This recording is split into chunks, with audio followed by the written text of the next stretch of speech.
तर गाईज माझ्या भावाचं आहे लग्न.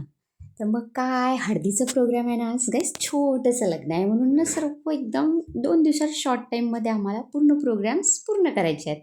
तर मग हळदीचा प्रोग्राम सर्वांना आवडतो, मला पण खूप आवडतं. बघा मग आम्ही अशी हळद सजवली आणि आत्ता ना भावाला आम्ही मंडपात आणलं. बघा मग त्याला माहिती आहे, कळतच नव्हतं कसं उभं राहायचं, गोल गोल घुमत होता, कोणत्या साईडला राहायचं कोणत्या साईडला राहायचं. मग आम्ही त्याला सांगितलं की तू असा उभा राहा. मग बघा तो छान बसला, त्याने पाया वगैरे पडले आणि बसला. मग काहीच कसं असते ना, जी मोठी बहीण असते ना ती ते पूर्ण जे हळदीचे रसम असतात ना ती पूर्ण करते. तर बघा मी हळदीला अशी तयार झाली होती आईस. तर बघा मग आम्ही हळद आणलो आणि आरती घेऊन आली मी. मग आता ना मी माझ्या पोरीला पण बाजूला बसवते. याला लांडगा म्हणतात. कोणी ऐकलं आहे का? म्हणजे जो नवरदेवाच्या बाजूला बसते ना, ज्याला हळद लावते त्याला लांडगा म्हणतात. हे बघा माझ्या भावाचा लांडगा बनून बसली मामाची भाची. तिला इतकी मजा येते, तिने माहीत आहे का, इतकी थंडी होती ना, तर पहा तिने कसे एक बेल्टवाला कपडा घातला, रेसी कुडकुड कुडकुड करत होती. तरी म्हटलं आम्ही सर्व तिला की तू मोठा कपडा घाल. काय ऐकत नव्हती पोरगी, बसली हा मस्त. बघा मग मी पहिले पाहायला, मग नंतर हे असं काय नवीन टाईपचा टिक्का असते ना, मग मी ते रिच्युअल्स पूर्ण केले. बघा 5 वेळा त्याला मी टिक्का लावत आहे आता. हेच मला ना हे सर्व खूप मस्त वाटते. तसं सर्वांनाच वाटते, मलाच नाही. पण किती चांगलं वाटते ना, एखादं फंक्शन्स असते आणि जिथे मग आपण सर्व लोकं भेटतो, एवढ्या दिवसानंतर बोलतो, सोबत राहतो, तर खरंच खूपच चांगलं वाटते. फॅमिली खूप जास्त इम्पॉर्टंट आहे ना गाईज. आपण जेव्हा सोबत राहतो तेव्हा आपल्याला फॅमिलीचं महत्त्व कळत नाही, आणि जेव्हा आपण त्यांच्या लांब जातो तर काही दिवस तर करमतच नाही, म्हणून बस फॅमिलीची आठवण येते. म्हणून ना ते अगोदरचे लोकं किती छान ना मस्त एकत्र राहायचे. आता सेपरेट सेपरेट फॅमिली झाली आहे ना. अरे मी तर टॉपिक सोडून कुठल्या कुठे चालली गेली. मग पहा आता मी माझ्या भावाची 5 वेळा आरती करेल. मग पहा आरती करताना ना मला म्हणजे कसं करू मी सांगितलं, असं गोल गोल कर.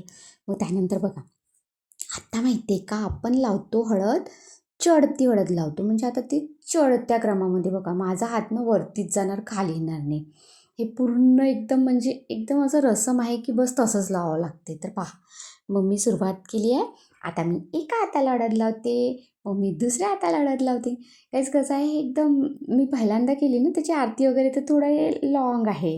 म्हणजे मला पूर्ण मग पहा दोन्ही हात झाले. त्यानंतर आता मी पायाला लावते, मग मी दुसऱ्या पण पायाला लावते. मग मला सर्व काय म्हणतात, चांगली लाव ना पूर्ण जोरात. ते म्हणते हाव ना, मग लावतो ना, थांब ना, आता तर सुरुवात झाली आहे.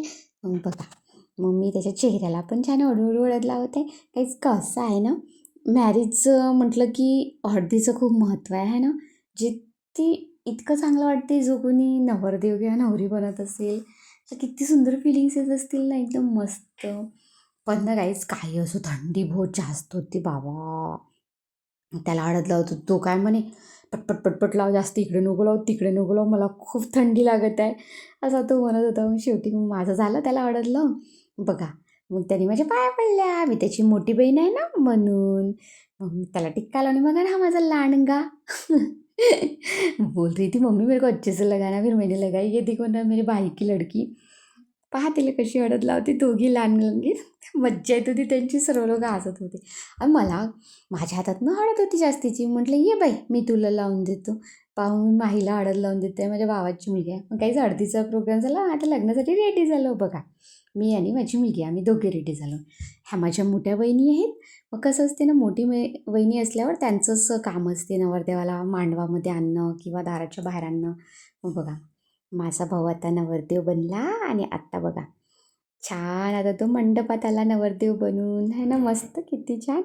त्यानंतर बघा मी त्याचे पाय धुतले मांडवमध्ये, नंतर त्याला मी टिक्का लावला, नंतर त्याला मी गोड चारलं. हे मी सर्वात अगोदर रिच्युअल्स केलं. मग त्यानंतर माझं झाल्यानंतर माझ्या मामीला दिलं मी. माझ्या मामीनी पण त्याला त्याला पाय धुतले, मग त्याला टिक्का लावला. गाईस हे 5 बाया करतात. तर कसं आहे, मी तुम्हाला फक्त काही म्हणजे स्पेशल स्पेशल जे घरचे आहे तेच दाखवते. मग ह्या माहीत माझ्या वहिनी, मग आता त्यांनी केलं ते पहा ना. मी माझ्या बाबूला घेऊन या, माझा बाबू खूप क्यूट आहे, मला खूप जास्त आवडते, क्युटी बाबा.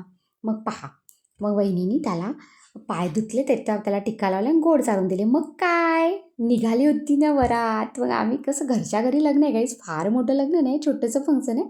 पण आम्ही मस्त डान्स केलेलो. चली मैं देवर की बारात लेके.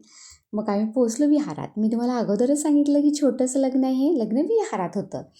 तर बघा आम्ही विहारामध्ये पोचलो. मग तिथे ज्या भंते होत्या ना, त्यांनी खूप एकदम मस्त शांततेने शीलतेने आणि छान एकदम बुद्धाचे विचार अवगत करून छान मस्त शांततेचा मार्गाने छान लग्न लावलं गाईस. मग लग्न लागलं छान. त्यानंतर आम्ही नाश्ता वगैरे केला. मग बघा घरी आलो. दुल्हन को लेके तो हम घर आ गए. फिर क्या, इनका तो वेलकम करना था ना. मग आम्ही बघा छान सजवलं होतं. ह्या पटपट घरी आलो आणि सजवून टाकलो वेलकम होम म्हणून. मग त्यानंतर एक कलश वगैरे ठेवला. त्यांना म्हटलं तुम्ही आता तुमच्या राईट पायाने त्याला धक्का द्या आणि हळूहळू आतमध्ये आहे. मग पहा त्याने धक्का दिला. मग म्हटलं अरे थांबा आतमध्ये नका, आम्हाला पैसे द्या. मग गाईज मी म्हटलं बिलकुल थांबा. मग सर्वजण आले की नाही आतमध्ये नका येऊ, थांबा पहिले पैसे द्या. ये जो सबका हक है ना, हम क्यों छोड़ेंगे. देखो मेरी भाभी भी आ गई.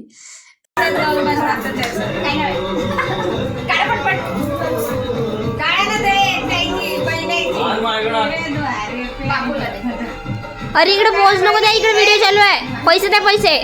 पोच नका देऊ. आव ना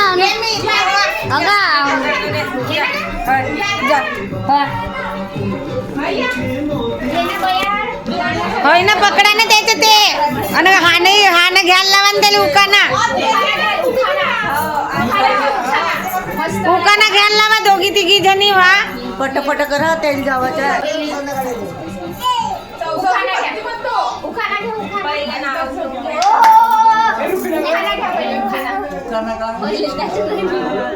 घे हे जोरात. लग्नाच्या कार्यक्रमाला गाजराचा हलवा केला किसून.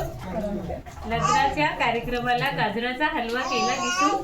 देखील गेले रुसून. मग मी एकटीनेच खाल्ला चालून. अरे वा, छान छान छान.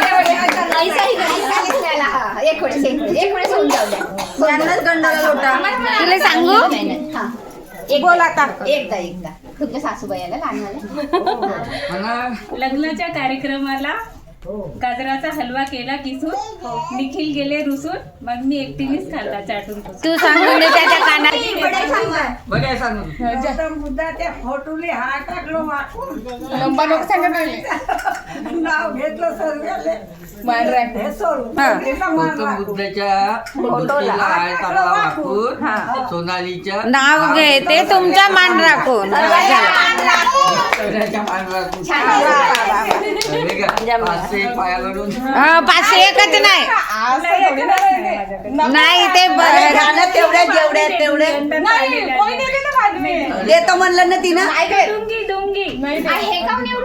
हो ना, तू का गाइस आपने तो देख लिया, हमारा हो गया वो रास्ता रोकने वाला. और ये देखो ना मेरा बाबू कितना क्यूट. पता है क्या हुआ, इसके ना गाल पे इसकी मम्मी ने ना पप्पी ले ली. तो देखो इसके गाल पे कैसे उमड़ गया, कितना क्यूट दिख रहा था. मग ना माझा भाऊ भेटला मला खूप दिवसानंतर, काकाचा मुलगा. मग आमच्या गप्पा मारणं चालू होते. माझा भाऊ आहे, याचं नाव साहिल आहे.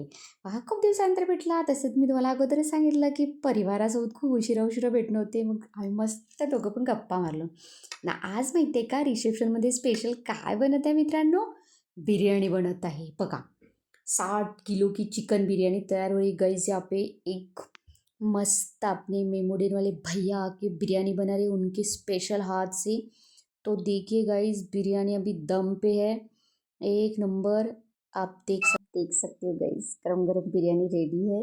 दाल, चिकन बिरयानी, मट्ठा, गुलाब जामुन, सब लोगों ने पेट भर के खाया, मस्त खाया. और सबने बोले बहुत टेस्टी बनी है गाइस. और सबको बहुत अच्छी लगी. क्या डांस का मौसम चालू हो गया. फिर तो आप पूछो ही मत, इन्होंने तो इतना सारा डांस की, क्या बताओ. जो 7 बजे से डीजे चालू हुआ ना, बस नाचना इनका बंद नहीं हुआ. क्या है ना, नाचने से मन हलका होता है, बहुत अच्छा. वाजेपासून तर 10 वाजेपर्यंत नॉन स्टॉप डान्स केला सर्वांनी. आणि ते म्हणतात ना की डान्स एक अशी वस्तू आहे की मनातलं पूर्ण स्ट्रेस कमी करते, एकदम फिलिंग बेटर करते. मुलींना डान्स म्हटलं तरी काय पाहिजे, चल होऊन जाऊ दे. मस्त सर्वांनी साड्या घातल्या आणि डान्स केला. मग माझी बहिणी मला खूप ओढत होती, ते म्हटलं चला मी पण थोडासा करून टाकावं. त्या दिवशी मी फार डान्स नाही केला काहीच, मी फक्त थोडासा केला, तुम्ही बघू शकता. मला माहीत आहे त्या दिवशी का तर असं वाटत होतं की नाही यांना करू द्यावं छान डान्स. मग त्यानंतर डान्सचा प्रोग्राम झाला बघा, मग मी बिर्याणी खाते. मग काय सकाळ झाली ना काहीच, मग एक नाई नवरा फंक्शन राहते. लग्न झाल्यानंतर मग काय असते, जी आपण हळद चढवतो ना ती हळद आता आपल्याला उतरवायची असते. तर बघा आम्ही ते पूर्ण डेकोरेशन कंप्लीट केलं. आता माझ्या वहिनी अजून त्या दोघांना गाठ जोडा बांधून मंडपात आणत आहेत. आता इथे माहिती आहे मज्जा येते कशी ना, हा फंक्शन इतका मजेदार आहे की मी तुम्हाला काय सांगू. आता कुणाकुणा होते मध्ये कुणाकुणाकडे होते माहीत नाही, काही सर्वांच्या प्रथा वेगवेगळ्या आहेत. आमच्याकडे हा फंक्शन होतो.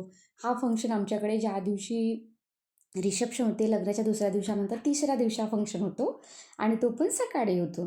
मग बघा आम्ही म्हणजे माझ्या वहिनीनी नवरदेव नवरीला बाहेर आणलं आणि तेच मग त्यांनी ते आम्ही छान डेकोरेट केलं होतं. त्यांनी पाया पडून दोघं पण मस्त पाटावर बसले. इथे माहिती आहे काय असते, 5 लोक त्यांना हळद उतरवतात. ह्या माझ्या वहिनीने सुरुवात केली आता. आणि अजून सांगू का तुम्हाला इथे काय होते, नवरदेव नवरीला हळद लावते आणि नवरी नवरदेवाला हळद लावते. आणि माहिती आहे का दोघं पण एकमेकांची आंघोळ करून देतात. आणि दुसरं सांगू का, त्या हाताला काकण बांधतात ना, मग ते काकण सोडण्याचा पण प्रोग्राम होते इथे. आणि ते खोबरा खाऊन एकमेकाच्या तोंडावर थुकण्याचा पण प्रोग्राम होते. म्हणजे ते टास्क असते कोण जिंकते. नाही माझी कारभारी तर पहा कशी हळद घासून राहिले, एवढ्या रागात रागात पाहता तुम्ही पाहिल्या का, असं कोणी लावते का, खूपच आहे. मी म्हटलं माझी पोरगी पण त्यांना हळद लावत होती. त्यानंतर मग आम्ही वहिनी आणि मी बघा आणि मग एकमेकीला छान हळद लावली, मस्त फोटोज वगैरे लावली. त्यानंतर आम्ही आमच्या वहिनीला बोलवलं छोट्यावाल्या, त्यांना पण आम्ही हळद लावून दिली. मग काय मस्त डान्स केला ना गाईज. नाही नवरा झाला मस्त, नवरीला पण नाचवलो आम्ही. नवरदेव तर इतकी थंडी लागत होती ना त्याला, तो म्हणते आता मी नाचू शकत नाही, तो गेला पहिले बाथरूममध्ये आंघोळ करायला. मग बघा त्या नवीन नवीन दुल्हन नवरीबाई मस्त नाचतात. ह्या माझ्या मोठ्या वहिनी आहेत तर ते छोट्या वहिनी आहेत आणि ह्या माझ्या बहीण आहेत, ती माझी मावशी आहे आणि ती बघा मी आहे. आम्ही डान्स करत होतो गाईज. आम्ही म्हणजे आम्हाला काही आयडियाच नाही, मस्त आपल्या धूनमध्ये डान्स करून राहिलो. आम्ही विचार पण नाही केला होता की वरून जाऊन कोणी असं पाणी फेकेल. आता बघा आम्हाला काय सरप्राईज दिलं यांनी, ते बघा आमचे एक्सप्रेशन काही आम्हाला माहीतच नव्हतं वरून पाणी पडते पाहत. तर म्हणजे आम्ही बिलकुल म्हणजे विचार पण नाही केला होता की यांच्या डोक्यात हा विचार येईल आणि हे वरती जाऊन असं पाणी फेकतील आमच्या अंगावर. चक्क आम्ही एवढं म्हणजे वरून थंडी होती इतकं हसत होतो, तरी पण आम्ही नाचणं नाही सोडलं. काय सांगू, शेवटी मस्त मस्त डान्स केला, खूप एन्जॉय केला गाईज. ही मॅरेज वाईब्स होती. मला सबस्क्राईब